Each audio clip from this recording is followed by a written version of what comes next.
There's an old saying, ounces equal pounds and pounds equal pain. The U.S. Army issued American soldiers a tremendous amount of equipment during World War II. Some of it was essential, some of it was useful, and some of it quickly earned a reputation for being extra weight that wasn't worth carrying.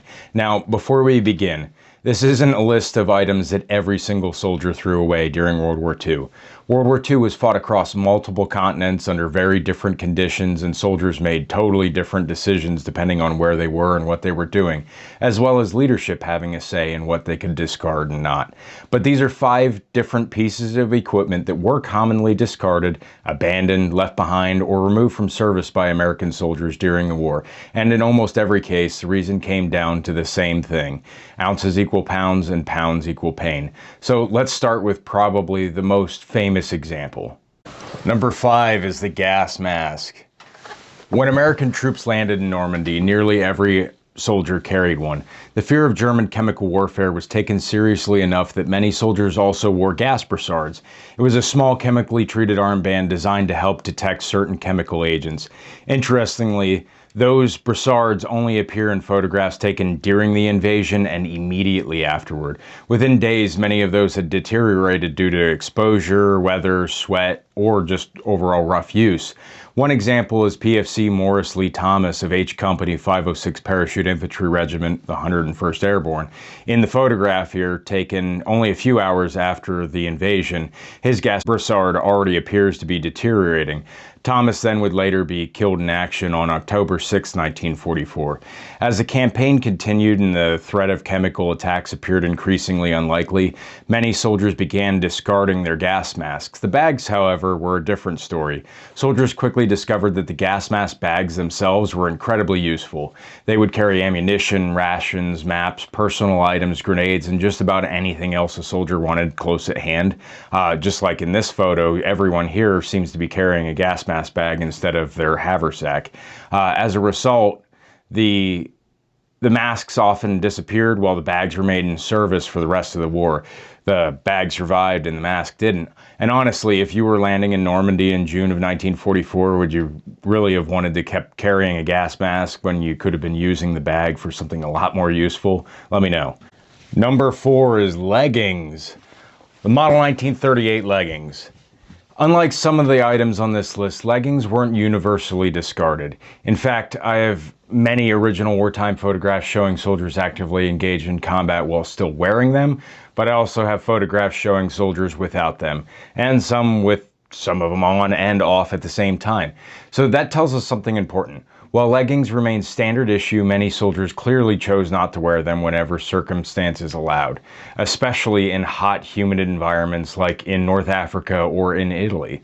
The leggings were designed to keep dirt, mud, debris out of soldiers' shoes while also providing additional ankle support.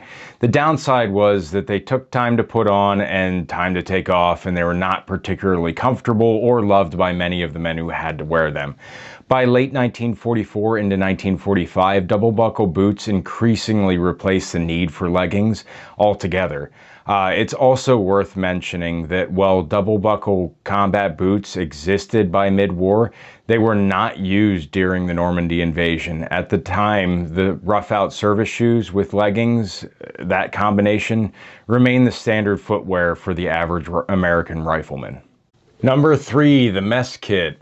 At number 3 are mess kits. Again, not every soldier discarded theirs, but there are numerous accounts and photographs showing soldiers simplifying what they carried, and some got rid of the knife as well as the fork and only kept a spoon, while others discarded the entire mess kit altogether. So in this photograph, you can see soldiers eating directly from their canteen cups, and in this one, they're eating straight out of ration cans. So for men living in foxholes constantly on the move, carrying a complete mess kit wasn't always viewed as worth the extra weight while you're marching for miles and sleeping in the field. And you also had to carry everything you needed on your back. Even small items start getting evaluated differently. It's another example of soldiers constantly deciding what was necessary and what wasn't. And again, it comes back to that simple saying of ounces equal pounds and pounds equal pain. If you were living out of a foxhole for weeks at a time, would you carry your full mess kit in the hopes of getting hot food? Or would you simplify what you carried and just cut back to a simple canteen cup? Or just eat directly out of a ration can? All right, number 2, the haversack. So number 2 is the haversack. Now, before anyone heads into the comments section, American soldiers absolutely carried the Model 1928 Haversack throughout Normandy and much of the rest of the war. But there's an important distinction between a soldier's marching load and his combat load. The haversack was okay for carrying shelter halves, blanket rolls, extra clothing, mess equipment, personal items, and everything else a soldier needed to live in the field. But it was awful at pretty much everything else. The problem was that much of the equipment wasn't needed while actively assaulting an enemy position.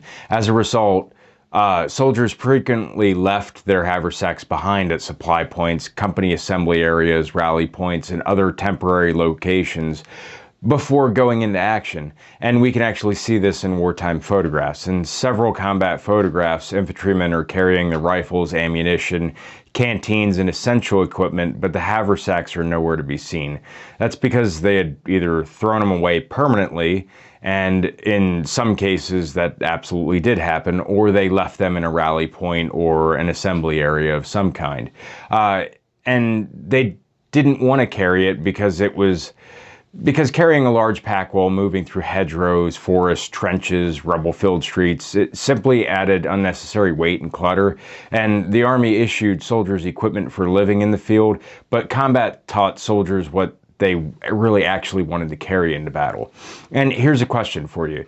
If you knew you were about to assault a defended position, would you want to carry the full haversack with everything inside, or leave it behind and travel lighter so you can actually maneuver properly? All right, finally, number 1 is the BAR bipod. It is one of the most universally discarded items out of the war, to the point that some people don't even believe that they were ever even issued. Spoiler, they were.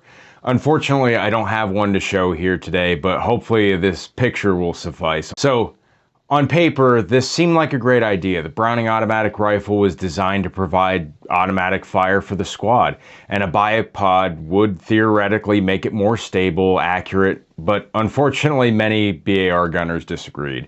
The BAR was already a heavy weapon. Adding additional weight to the front of the rifle made it even more cumbersome during long marches and rapid movement. One of the most famous wartime photographs showing a BAR bipod comes from Point du Hoc, where a ranger can be seen carrying a BAR equipped with one of these at the base of the cliffs on D-Day. The interesting thing about how uncommon bipods became when you start looking through wartime photographs.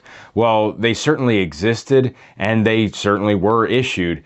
The overwhelming majority of combat photographs show BARs without bipods attached. Many BAR men preferred mobility over the limited advantages offered by the bipod. As a result, bipods were frequently removed and sometimes discarded altogether. Enough BAR gunners disliked the extra weight that the bipod earned a reputation as one of the least popular accessories attached to any weapon of World War II. And for men who already carried one of the heaviest weapons in the rifle squad, it's understandable. If you are a BAR gunner, would you rather carry the bipod or use that extra weight and carry more ammunition? I think most BAR gunners answered that question really quickly during the war. During World War II, soldiers weren't just trying to make their life easier. They were trying to survive. Every march, every patrol, every combat operation forced them to make decisions about what was worth carrying and what wasn't. Gas masks, leggings, mess kits, haversacks, the BAR bipods. They each tell the same story. The Army issued soldiers equipment for every situation they might encounter, but once bullets started flying, soldiers quickly learned the difference between what was useful in theory and what was actually useful in practice. And as many generations of soldiers have learned, ounces equal pounds and pounds equal pain. Out of these 5 items, which one would you have left behind first? And this was just 5 items. There's many, many more. If there are more you would like to see in a video about, Let me know in the comments below, and if you'd like to see more videos about what soldiers actually carried, used, or abandoned during the war, or just overall World War II content, please consider subscribing, and thanks for watching.